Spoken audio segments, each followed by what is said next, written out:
হ্যাঁ, হ্যালো বন্ধুগণ, নিশ্চয়ই সবাই ভালো আছো। কোনো ভাষা শেখার সর্বপ্রথম যেটা শিখতে হয় সেটা হচ্ছে তার অ্যালফাবেট বা লিটার্স। তো আমরা সেই অ্যালফাবেট থেকেই শুরু করব।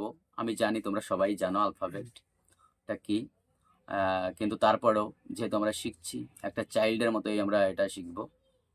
সেজন্য আমি সবাইকে রিকোয়েস্ট করছি, প্লিজ একবার অ্যালফাবেট ইংলিশ যেটা আছে সেটা, যে 26টা অক্ষর, সেটা আমরা শিখি।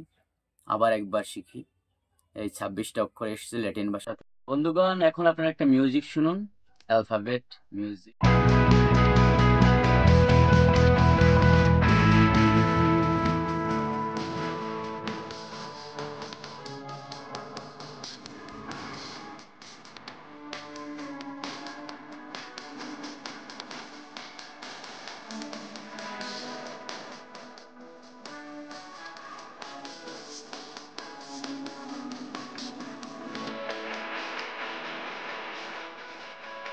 বন্ধুগণ, নিশ্চয়ই তোমরা সবাই অ্যালফাবেট যে সংটা প্লে হয়েছে সেটা শুনেছো।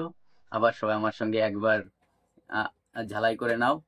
ABCDEFGHIJKLMNOPQRXTUVWXYZ। এটা খুব সিম্পল, আমরা সবাই জানি, কিন্তু তাও আমি এখান থেকেই শুরু করতে চাই এবং তোমরাও এখান থেকেই শুরু করো, একেবারে প্রথম একজন চিলড্রেনের মতো। ঠিক আছে? ধন্যবাদ সবাইকে। পরবর্তী ভিডিওতে আমরা ওয়ার্ড শিখবো।